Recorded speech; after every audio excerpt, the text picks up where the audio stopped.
마태복음 5장 1절에서 12절까지 한 절씩 교독하고 12절은 함께 읽겠습니다.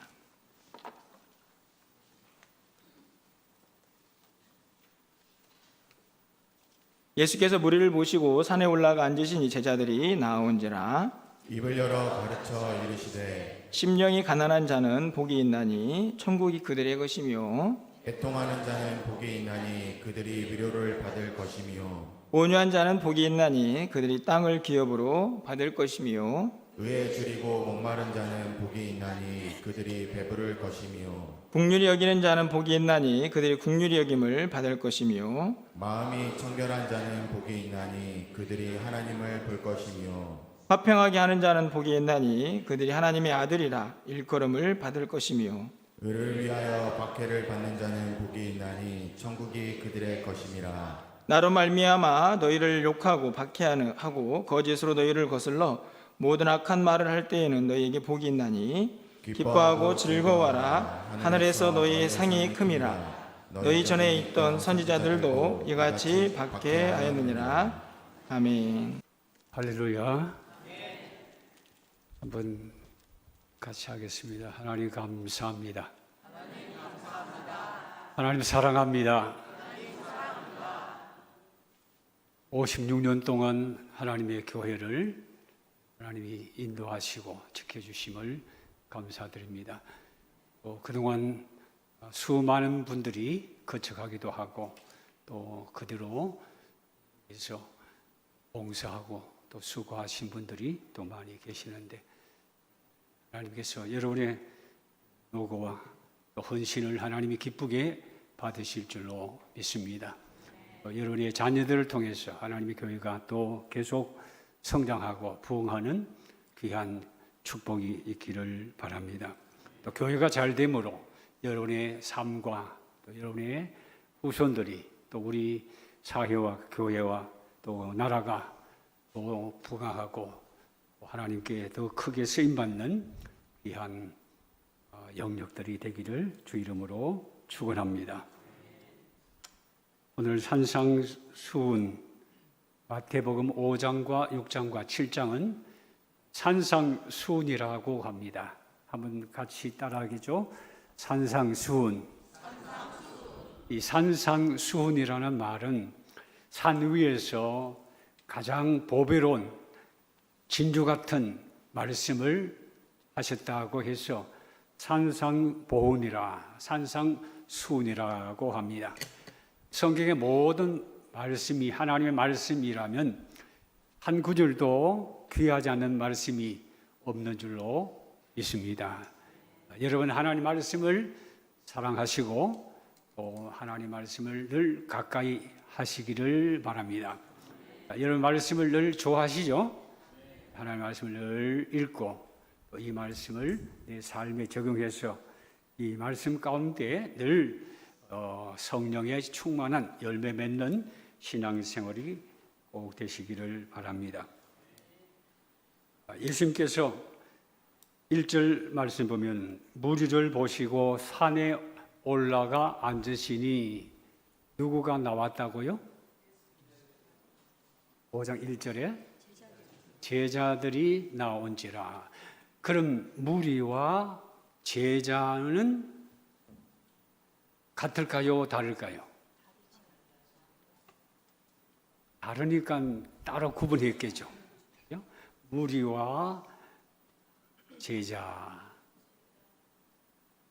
4장 25절 끝에 보면은 무리는 어떤 무리입니까? 수많은 무리입니다. 수많은 무리. 누가복음 12장 1절에 보면은 수만 명이 발에 밟힐 정도가 됐다. 예수님을 따라다니는 무리가 적어도 수만 명, 수천 명이 되었습니다. 왜 예수님을 그렇게 많이 따라갔습니까? 복음서에 보면은 예수님께서 공생애를 시작하셨을 때에 갈릴리와 여러 지역으로 다니시면서 말씀을 가르치시고 천국 복음을 전파하셨습니다. 또 그리고 한 가지 또 뭐 하셨죠? 약한 자와 병든 자들 고쳐주셨습니다. 그럴 때 그 소문이 삽시간에 입을 통해서 전달되어서 갈릴리와 사마리아와 유대 지역은 물론하고 저 위쪽에 있는 수리아와 또 요단강 건너편까지 예수님의 소문이 쫙 퍼졌습니다. 마태복음 4장 23절에서 그 내용을 찾아볼 수 있겠죠. 24절 보겠습니다. 24절, 4장 24절 시작. 그의 소문이 온 수리아에 퍼진지라 사람들이 모든 앓는 자, 곧 각종 병에 걸려서 고통당한 자, 귀신 들린 자, 간질하는 자, 중풍병자들을 데려오니 그들을 고치시더라. 예, 예수님의 소문이 온 수리아에 퍼졌습니다. 그때에 사람들이 너도 나도 모여왔습니다. 병든 자, 약한 자, 중풍병자, 간질하는 사람, 그 당시로도 지금도 고치기가 어려운 병이죠. 이런 중한 병에 고통받고 오랫도록 인간다운 삶을 살지 못하는 불쌍한 그런 사람들이 모여왔습니다. 예수님은 그들을 보시고 어떻게 하셨을까요? 긍휼히 여기셨다. 민망히 여기셨다. 민망이라는 말은 그전 개역에는 그렇게 나왔는데 아마 지금 성경에는 긍휼히 보셨습니다. 예수님을 그들을 보시고 불쌍히 여기셨다. 우리가 다른 사람을 볼 때 긍휼히 여기는 마음을 가지면은 모든 것이 다 해결될 줄 믿습니다.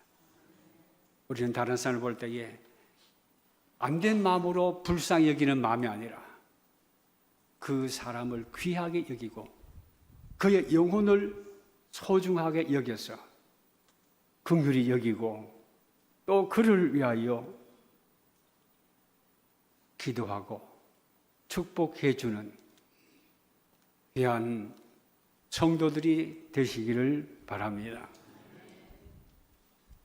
예수님께서 그런 수많은 무리들이 모여올 때에 그 무리들을 보시고 산에 올라가 앉으시니 제자들이 나온지라. 오늘 이 마태복음 5장, 6장, 7장은 산상수훈이라고도 말하면서 다르게 표현하면은 천국 대헌장이라고 합니다. 한번 같이 하겠습니다. 천국 대헌장. 헌장이라는 말은 뭡니까? 우리가 지켜야 되고 따라야 되고 본받아야 될 그런 내용의 말씀이라는 겁니다.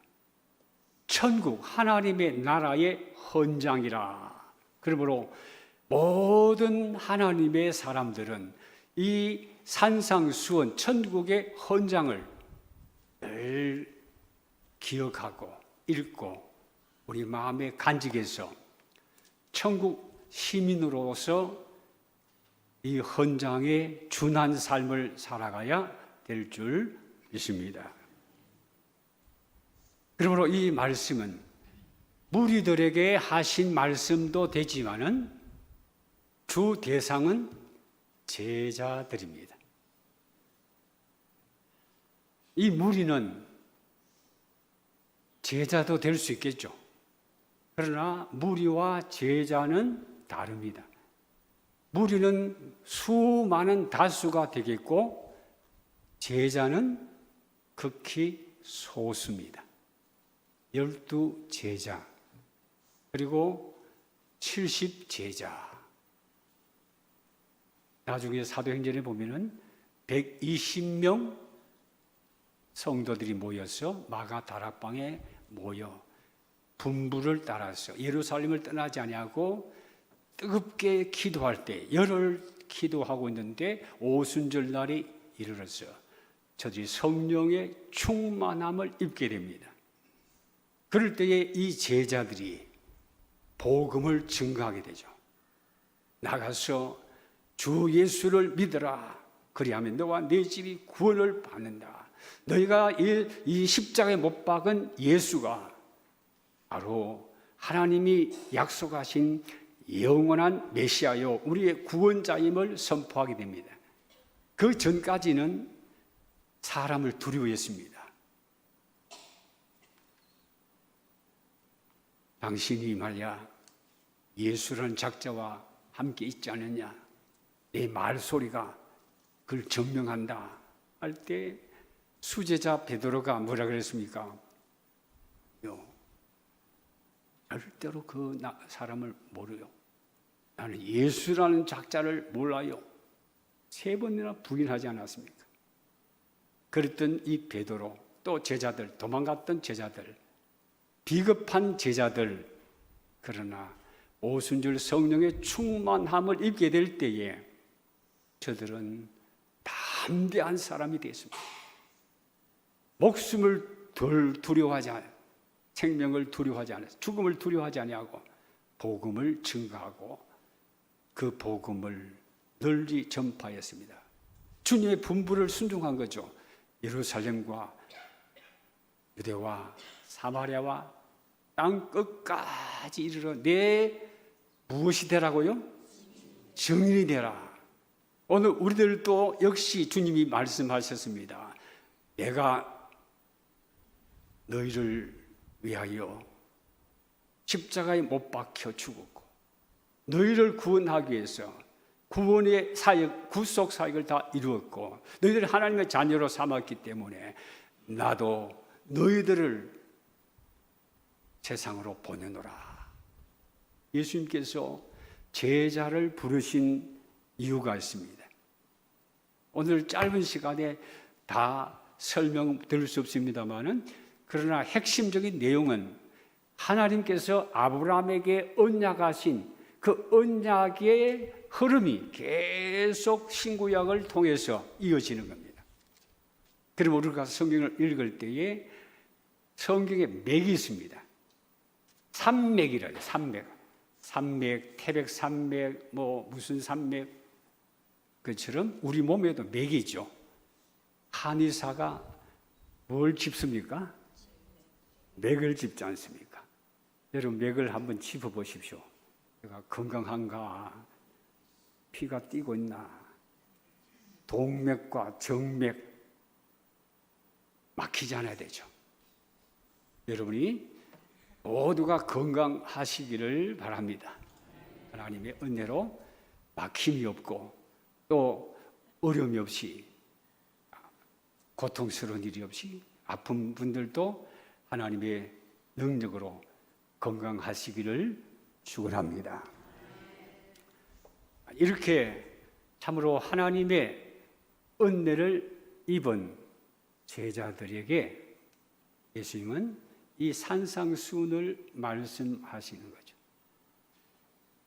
듣기는 다 많은 무리들, 산 밑에도 있습니다. 산 위에 올라온 무리들도 어느 정도겠죠. 산상수훈의 말씀을 전하시고 7장을 보겠습니다. 7장 28절, 29절입니다. 마태복음 7장 28절, 29절 시작. 예수께서 이 말씀을 마치심에 무리들이 그의 가르치심에 놀라니 이는 그 가르치시는 것이 권위에 있는 자와 같고 그들의 서기관들과 같지 아니함일러라. 8장 1절입니다. 8장 1절. 예수께서 산에서 내려오시니 수많은 무리가 따르니라. 예수님께서 산 위에서 이 귀한 말씀을 선포하실 때에 그 말씀을 마쳤을 때에 무리들과 많은 사람들이 그의 가르치심에 놀라니 이는 그 가르치시는 것이 권 있는 바리새인과 서기관들과 장로들과 같지 않았습니다. 너무 주님의 말씀이 귀한 말씀이었습니다. 그런데 놀란 것으로 끝나면 안 되죠. 이 말씀을 마음에 간직하고 들은 말씀을 착하고 좋은 마음에 심겨서 자라고 열매 맺는 신앙이 되어야 됩니다. 오늘 우리도 그렇게 되기를 바랍니다. 그리고 이 산상수훈은 다르게 말하면 하나님의 백성, 성도들이, 천국 백성들인 우리들이 이 세상에서 어떻게 살아야 되는가, 어떤 마음으로 행동하고 말하고 또 우리의 삶을 영위해야 되는가. 다르게 말하면 예수 믿는 사람답게, 크리스천답게, 하나님의 백성답게 살라는 것입니다. 보통 이 말씀을 우리가 이렇게 그러죠. 몇 복이라고 그러죠? 산상수훈의 이 말씀을 가지고 몇 복이라고 그러죠? 7복, 8복, 5복, 몇 복이죠? 틀릴까? 대답도 안 하시네요. 8복이죠. 8복. 그리고 갈라디아서 성령의 몇 가지 열매? 10가지? 9가지 열매죠. 그렇다고 9가지만 열매가 있는 게 아니죠. 대표적인 것, 가장 중요한 것을 말씀하신 거죠. 그리고 여기 8복도 8가지 복이라고 복만 생각하면 안 됩니다. 이 복은 하나로 뭉쳐진 겁니다. 하나님의 백성으로, 하늘나라 시민으로서 우리가 살아가야 될 성품입니다. 성품. 여론의 성품이 바로 심령이 가난하고 애통하고 온유하고 의에 줄이고 목마른 이런 이 성품을 우리도 가질 수 있기를 축원합니다. 오늘 우리가 다 이 마음을 가져야 되는 거죠.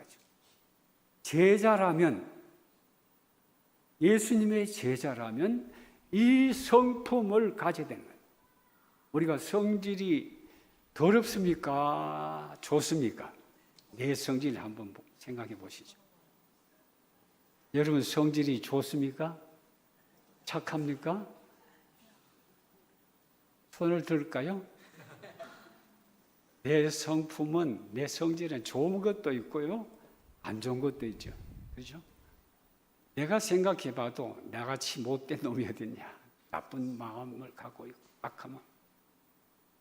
바울 사도 그런 말씀하셨어요. 2가지 감사한다고 지난번 설교 때 얘기하다가 다 전하지 못하고 말았는데, 바울이 감사를 2가지, 뭐 다 많은 감사도 했습니다만 2가지 감사했는데, 내가 죄의 종에서 의의 종된 것을 감사한다. 저는 하나님 모르고 예수님 몰랐어. 죄만 짓고 죄의 종노릇 하던 내가 하나님의 은혜로 의의 종이 된 것을 감사했습니다. 여러분도 의의 종이 된 줄로 믿습니다. 죄의 종이 아니고 의의 종인데 여전히 죄의 종처럼 살면 안 됩니다. 우리 말하는 것이 죄의 종처럼 말하면 안 되겠죠? 그리고 바울 사도가 또 감사한 것은 방금 말씀은 로마서 6장의 말씀이고 7장에는, 로마서 7장에는 감사하리다. 오라 나는 공고한 사람이다. 이 사망의 몸에서 누가 나를 건져내랴. 의의 종이 되었지만은 원하는 바 선은 행치 아니하고 원치 않은 바 악을 행하는 거다. 그것은, 악을 행하는 것은 내가 아니고 내 속에 무엇이 죄를 짓는다고요? 죄. 내 속에 악이 함께 있느니라. 그래 내가 의롭게 살고 믿음으로 착하게 거선하게 살려고 아무리 발부둥 치는데 9개 정도는 착하게 선하게 사는데 그만 한 가지를 실수해버립니다. 그 한 가지를 잘못하면 죄를 범한 겁니까? 안 범한 겁니까?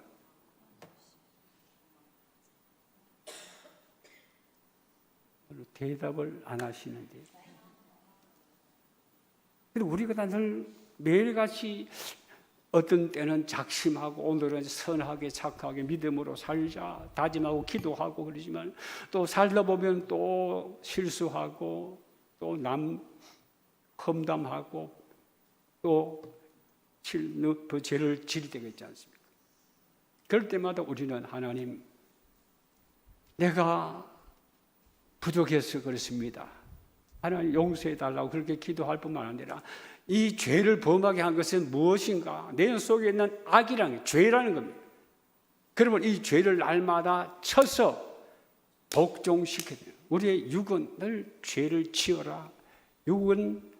육의 생각은 사망이요 영의 생각은 생명과 평안이라. 우리는 영을 따라 생각하고 영을 따라 기도하고 영을 따라 살아가야 되는 겁니다. 이 영은 하나님께서 우리를 지으실 때에 하나님의 영으로 지으셨죠. 그리고 우리가 육신의 몸을 입고 있기 때문에 죄성이 있습니다. 그 죄성이 바로 육입니다. 그래서 이 육은 세상을 좋아하라, 세상을 추구하라, 육신의 것들을 사랑하라, 죄를 범하게 합니다. 악을 행하게 합니다. 그러므로 우리는 늘 기도하고 말씀으로 어떻게 됩니까? 육의 생각을 자꾸 물리쳐야 됩니다. 마귀가 우리 육의 생각을 품게 하여서 죄를 범하고 악을, 그리고 무엇보다도 우리들의 마음을 지켜야 된다 그러죠. 마음을 지켜라.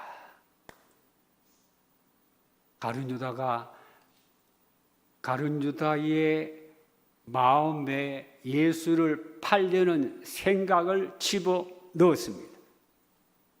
오늘 우리들의 마음에 마귀가 나쁜 생각을 집어넣지 못하도록 말씀으로 무장하고 기도로 무장하고 성령의 충만함으로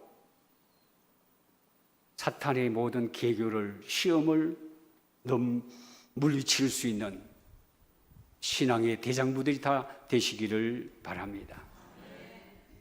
오늘 예수님께서 제자를 부르신 것은 이 제자들이 예수님의 말씀을 따라서 훈련되어 갑니다.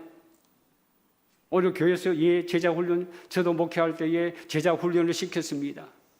수십 명의 교인들을 또 여인들을 또 성도들을 훈련시킨대. 제자가 무엇입니까? 예수님을 닮아가는 제자죠. 예수님을 본받는 제자지 목사의 제자가 아니죠. 근데 제자는 공부해서 되는 게 아닙니다. 배워서 되는 게 아니고 예수님과 함께 살아야 됩니다. 예수님과 함께 거해야 됩니다. 예수님 말씀대로 살아가야 됩니다. 오늘 우리들의 모습이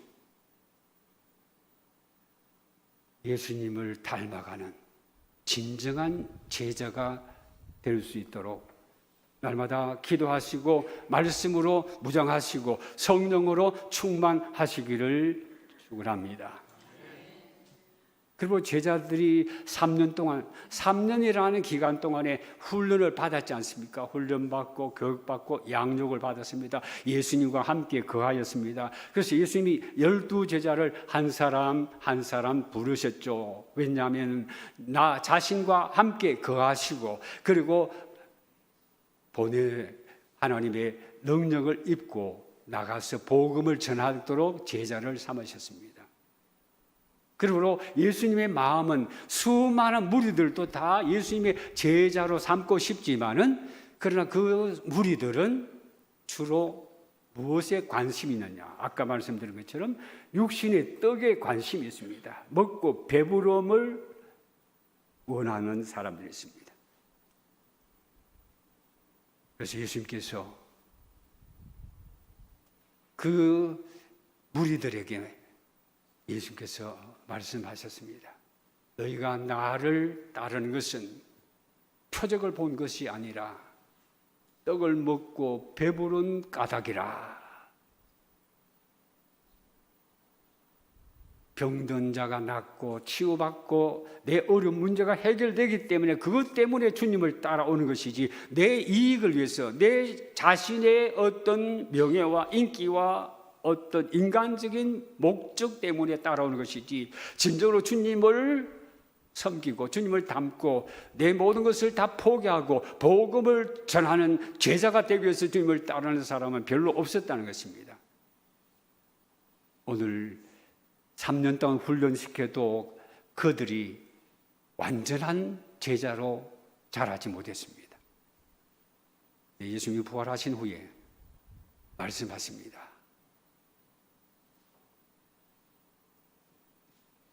요한복음 20장을 보겠습니다. 요한복음 20장.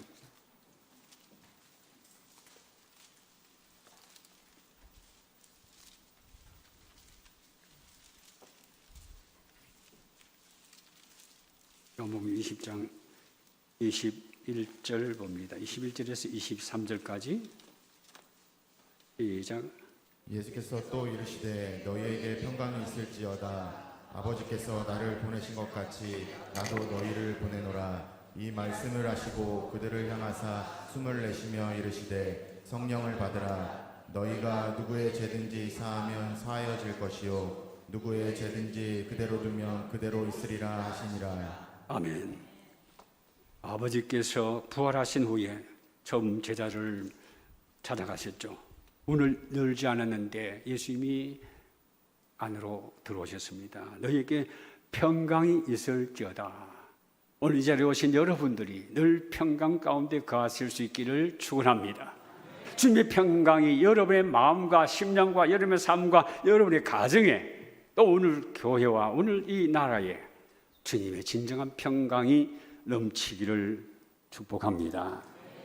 그러면서 예수님께서 아버지께서 나를 보내신 것 같이 나도 너희를 보내노라. 전번 언젠가 여러분 요한복음을 통해서 예수님이 하나님이 자신을 보내셨다는 그 구절이 몇 번 있는가 한번 찾아보라 했는데 여러분이 찾아보신 분이 계십니까? 안 찾았으면 이제 오늘부터 한 번 더 찾아보시기 바랍니다. 예수님이 제자를 삼으신 것은 보내시기 위해서 무엇이 필요합니까? 교회가 필요한 거죠. 그러면 교회가 세워지려면 제자들이 뭘 받아야 됩니까? 오순절 마가다라방에 성령의 충만을 받아야 됩니다. 그리고 성령을 받으라. 22절에 보면 성령을 받아라. 성령을 받아라.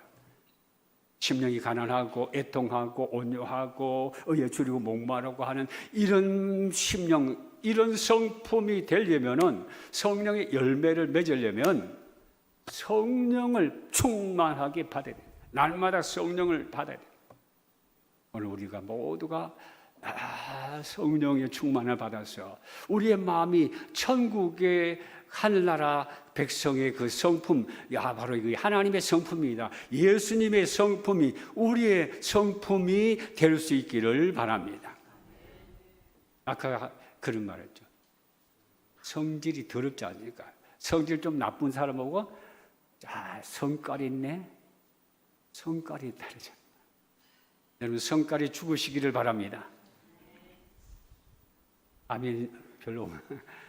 자, 내 성깔이 죽고 내 성질이 죽고 내 성품이 죽고 예수의 성품으로 하나님의 성품으로 성령의 충만함으로 완전히 변화되어서 주님의 교회의 귀한 일꾼으로 제자로 세상을 향하여 보냄받는 저와 여러분 되시기를 주 이름으로 축원합니다. 예수님의 제자, 이 산상수훈과 산상수훈은 신구약 전체의 핵심적인 내용입니다. 그걸 한마디로 말하면 거룩입니다. 성결입니다. 또 다르게 말하면 하나님의 사랑입니다. 성경은 하나님의 사랑과 이웃 사랑이죠. 그러므로 교회를 세우시고 제자로 사도로 파송하기 위해서 저를 훈련시키셨는데 그러기 위해서는 먼저 마음과 심령이 변화가 되어 성화가 되어서 거룩한 성품으로 달라져요. 오늘 우리가 겉으로는 앉아서 성가대도 하고 봉사도 하고 여러 가지 교회 일을 합니다만 저도 설교합니다만 사실 우리의 속을 들여다보면 얼마나 더럽고 추한지 모릅니다. 그러므로 우리는 우리의 마음이 날마다 맑은 물로 깨끗하게 정결하게 되고 더러운 곳에서 우상 숭배하는 데서 완전히 정결하기를 위해서 늘 힘쓰고 말씀과 기도로 경건하게 살아야 합니다. 그래 되기를 축원합니다. 그래서 교회가 거룩한 교회 되죠. 그러므로 교회는 성도죠. 성도. 그런데 무리, 거룩한 무리 아닙니까? 성경, 거룩한 책, 성부, 성자, 성령, 거룩하신 하나님, 성일, 거룩한 주일이죠. 모든 것이 거룩한 상태로 살아야 됩니다. 우리의 말하는 것도 거룩해야 되고 생각하는 것도 거룩해야 되고 행동하는 것도 거룩해야 되고 그것이 바로 사랑이죠. 하나님의 사랑. 우리는 죽었다 깨어나도 하기가 힘듭니다. 그러므로 우리 하나님께서 예수 그리스도의 보배로운 피로 말미암아 성령의 도우심으로 우리를 새롭게 변화시켜 주셔야 오늘 우리 교회가 거룩한 교회가 되는 거죠. 에스겔서 36장 보겠습니다. 에스겔서 36장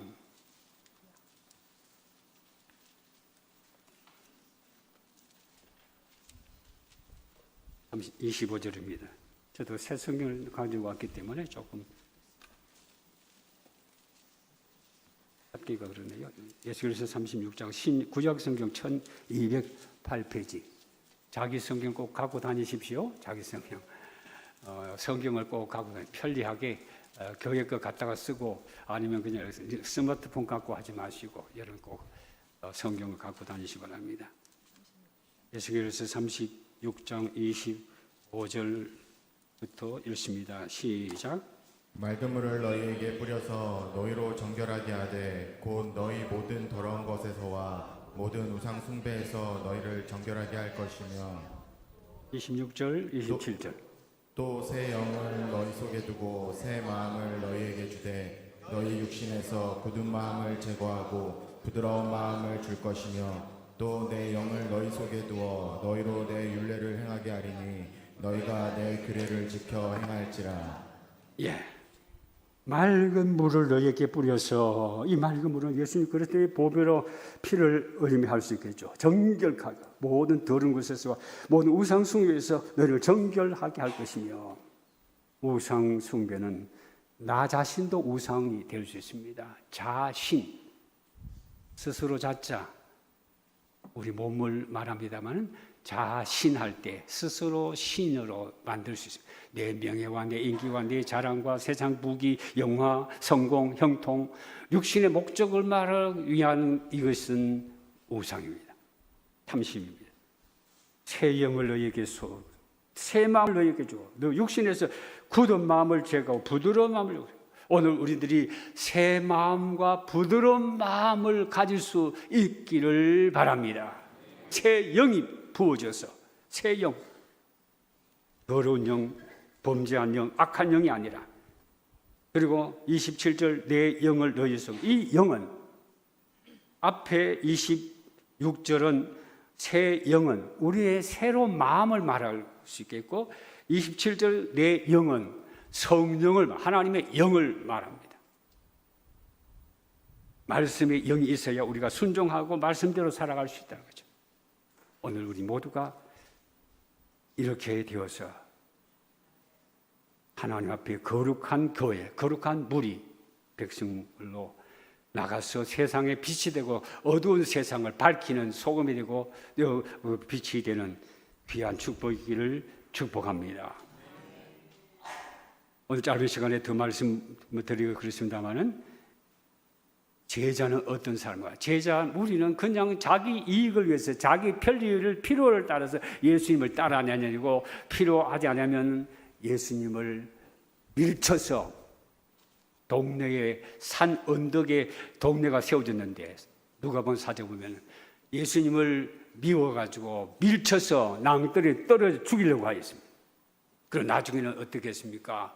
무리들이 십자가에 못 박게 하소서, 십자가에 못 박게 하소서. 이 무리들은 돌변합니다. 변화가 안 되었기 때문에 회개하지 못했기 때문에, 예수님을 영접하지 못했기 때문에, 진정으로 하나님의 사람들이 아니기 때문에, 자기 이익을 위해서, 유익을 위해서 쫓아다니기 때문에 기회가 주어지면은 등을 돌리는 사람들입니다. 그러나 진정한 제자는 이런 제자입니다. 요한복음 8장 31절 보겠습니다. 요한복음 8장 31절.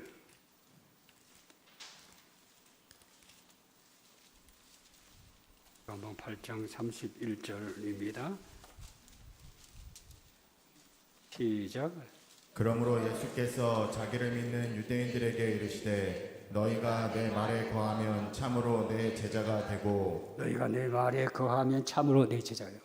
예수님의 제자는 주님의 말씀에 붙잡혀야 돼요. 말씀에 순종해야 예수님 제자가 되는 거죠. 오늘 우리가 예수님 말씀에 거하고 예수님 말씀대로 살아서 참 제자가 되시기를 축원합니다. 13장 35절입니다. 13장 35절. 요한복음 13장 35절. 시작.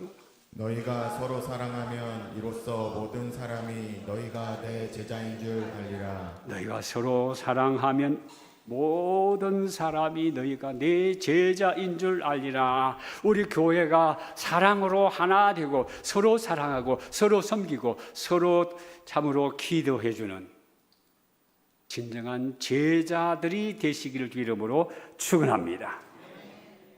요한복음 15장 8절. 요한복음 15장 8절입니다. 15장 8절 시작. 너희가 열매를 많이 맺으면 내 아버지께서 영광을 받으실 것이요 너희는 내 제자가 되리라. 열매를 많이 맺으면 좋은 열매겠죠. 착한 열매, 선한 열매, 의로운 열매, 성령의 열매를. 이 열매는 주로 남을 섬기고 남을 도와주고 남에게 베풀고 남을 유익을 위해서 사는 겁니다. 많은 열매를 맺으셔서 주님의 진정한 제자로 살아갈 수 있기를 축원합니다. 그 외에도 예수님께서 마태복음 26장이라는 여러 가지 말씀 가운데 제자에 대한 도에 대해서 말씀도 하셨습니다. 여러분 참고하시고 여러분 성경을 많이 보시고 계속 보면 성경이 얼마나 참으로 유익하고 재미있고 은혜로운 말씀인지 모릅니다. 말씀을 믿겠습니다. 우리들은 때로는 제자가 되어도 예수님 말씀이 어렵다. 이 말씀 듣기가 참 어렵다. 내 살을 먹고 내 피를 마시지 않으면 생명이 없느니라.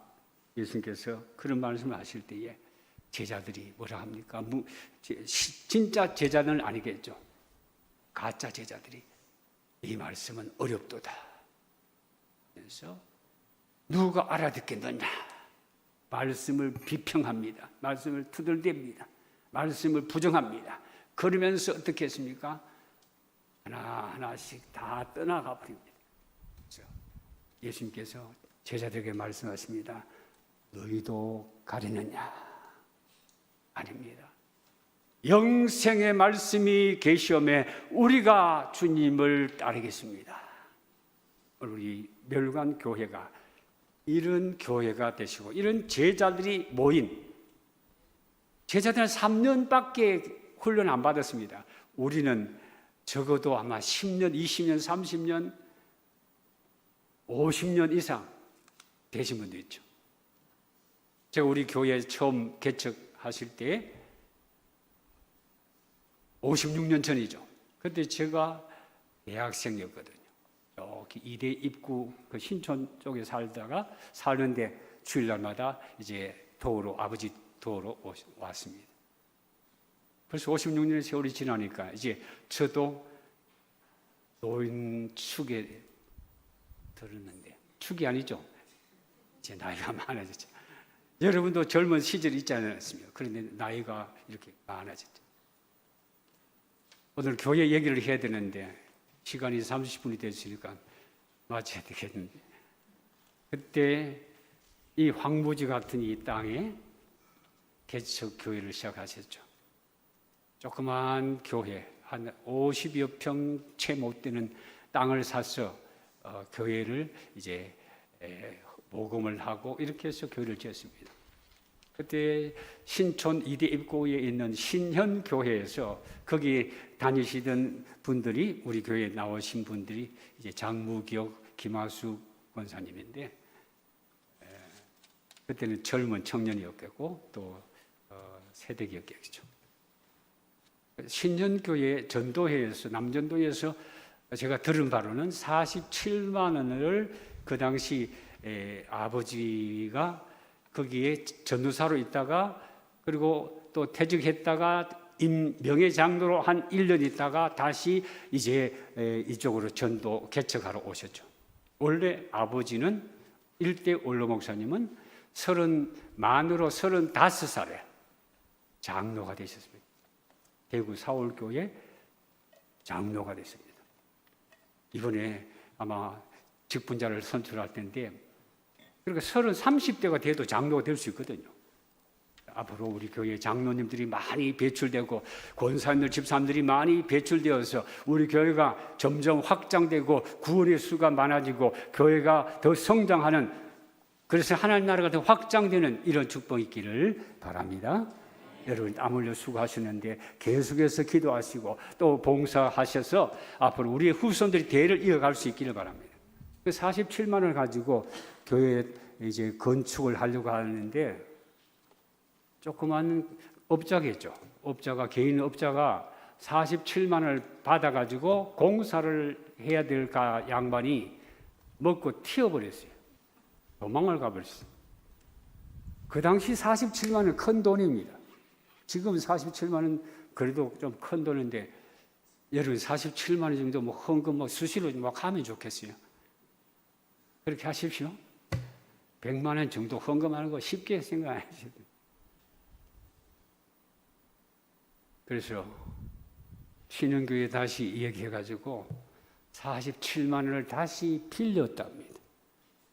그 빌린 그 돈 갖고 이제 교회를 시작하고 이제 지붕도 있고 뭐 한국 스리트 사장 되는 장로님 찾아가고 권사님 찾아가고 온 성도들 주변에 아시는 분들 찾아가고 그렇게 해서 교회를 세워졌죠. 그리고 그 이후에 우리가 땅을 또 확보했죠. 저는 86년도 1월 달에 이제 후임으로 이제 부목사로 와서 한 3년 동안 있다가 89년도에 4월 5일에 이제 위임을 받고 담임 목사가 된 거죠. 이제 그동안 땅도 확보하고 지금 이 땅보다도 더 넓었습니다. 지금 40평 저 아파트 그쪽이 우리 교회 땅이죠. 근데 조합과의 협상이 잘 안 됐어요. 조합이 아주 떼지게 우리 교회에 아주 쉽게 말하면 손해를 많이 끼쳤습니다. 4억밖에 보상을 안 해줬습니다. 지금 담임 목사님이 있는 그 사택 30몇 평짜리입니다. 그것만 임딱지로 준다고 했다가 그것도 우리가 우겨가지고 그냥 받았습니다. 그 당시 400평의 사택이 3동이 있었고 그 태권도장 아시는 분이 알죠? 태권도장 우리가 구입해가지고 2층인데 3층이면 살림집이 있고 우리는 건축을 다시 안 해도 됩니다. 그런데 재개발 때문에 이 재개발은 그 위에는 사유지고 시유지고 이 밑에 7,000평은 사유지입니다. 개인 땅입니다. 개인 땅 7,000평에 400평. 우리 교회가 400평이면 얼마나 보상을 많이 받아야 됩니까? 적어도 20억 내지 30억 이상을 받아야 됩니다. 4억밖에 못 받았어요. 4억 받으면 뭘 합니까? 비품이라든지 뭐 온갖 장비라든지 이런 것들 다 잃어버린 거죠. 그런 가운데 이제 교회가 성장했는데 그 당시 어려운 가운데도 신앙들이 열심히 있어서 새벽기도 또 수요 예배 때마다 모였어요. 주일학교 아이들이 그때는 많았죠. 100명, 150명 주일학교 아이들만 그랬습니다. 앞으로 우리 교회도 이런 교회가 그런 교회가 다시 될 수 있기를 바랍니다. 여러분 기도할 때마다 우리의 자녀들을 기도하고 자녀들이 믿음으로 자랄 수 있도록 기도해야 됩니다. 오늘 교회를 세우신 목적이 제자를 부르신 목적이고, 교회를 세우신 목적이 하나님의 나라를 확장시켜서 구원받는 수를 많게 하기 위해서 그렇게 하신 겁니다. 여러분, 오늘 교회가 우리끼리 뭐 즐겁게 지내고 우리끼리 먹고 마시고 우리끼리 그냥 생활하는 그것을 끝나면 안 돼요. 또 우리 안에서도 또 사랑하지 않냐고 서로 미워하고 불편하게 그렇게 하면 안 되죠. 우리는 말씀 안에 그리스도의 사랑 안에 하나 되어서 복음을 증거하는, 보내심을 받은 사명을 감당하기 위해서 우리들을 하나님 사용하실 줄로 믿고 그런 성도들이 되시기를 바랍니다. 그리고 이제 그 다음에 이제 제가 은퇴를 할 무렵, 저는 이제 2년 반 먼저 은퇴를 했죠. 후임을 구하는 데 있어서 이제 당회에서 그런 말씀도 있었습니다. 신문에, 기독 신문에 광고를 해서 후임을 초청 이제 모집을 해서 그 중에 선발을 하자, 그런 장로님이 의견이 있었습니다. 그러나 저는 또 우리 교회 후임이 아니지만 2년 동안 이제 부목사로 와서 활동하던 현재 담임 부목사를 하면 좋겠다. 단독 후보로 제가 고집을 했습니다. 그래서 원래 우리 총회에서는 부목사가 하다가 담임 목사가 될 수가 없습니다. 그래서 그냥 형식적으로 6개월 동안 사면한 것으로 해서 사례는 교회에서 계속 주면서 6개월 동안 쉬게 하고 그 다음에 6개월이 끝난 뒤에 다시 모시는 걸로 해서 후임을 정하였습니다. 여러분, 교회는 개인의 교회가 아닙니다. 목사의 교회가 아닙니다. 또 여러분이 혹시 그런 생각할 수 있을 것입니다. 목사가 은퇴하면 교회를 얼씬하지 말아야 되지, 왜 교회를 자꾸 오느냐, 좀 꼴보기 싫은 분도 계실 줄 압니다만, 그러나 그런 마음이 없기를 바랍니다. 넓게 봐야 돼. 하나님의 나라, 유신교회나 저쪽 어느 교회든지 다 똑같습니다. 하나님의 나라를 확장하기 위해서 직분을 세우시고 목사를 세우시고 또 장로를 세우시고 권사와 집사를 세우는 겁니다. 우리 개인의 어떤 영달을 위해서가 아니라 하나님의 나라 확장, 이 어두움의 세상, 요한 1서라든지 여러 말씀을 보십시오. 요한 1서 5장이나 또 그 외에 많은 말씀을 보면은 이 세상은 악한 자에게 처했다. 하나님의 사람은 하나님께 속해 있고 우리 이 세상은 악한 마귀에게 속해 있다는 거예요. 마귀가 이 세계를 지배하고, 원래는 하나님 통치하시지만은 이 악한 마귀가 죄로 이 세상을 오염시켰습니다. 그리고 세상 사람이 점점 악해지는, 악하고 엄나는 것이 점점 더 심해지고 있습니다. 이렇기 때문에 우리들이 진정한 성령 충만한 제자가 되어서 교회를 바로 세워서 세상에 빛이 되고 세상의 소금의 역할을 감당하도록 오늘 교회를 세워주신 줄로 알고, 우리는 개인적인 생각으로 은퇴를 하면은 교회 근접도 하지 말아야 되지. 오후에 오실 우리 이제 김홍근 목사님은 저희 동기입니다. 신대원 3년 동기이고 같은 반에서 공부했고 아주 실력이 있는 분이죠. 근데 그 교회는 담임 후임이 된 뒤에 그 교회 미안하지만은 목사님 오지 마십시오. 그래서 저는 그래도 1년에 몇 번 옵니다만은 좀 여러분이 안 보고 싶은 생각도 있겠지만은 오고 있습니다. 근데 그분은 한 번도 본교회 가서 설교해 본 적이 지금까지 없습니다. 저하고 같이 은퇴했죠. 제가 6월달 며칠 했을 때 그 앞 2주 전에 했습니다.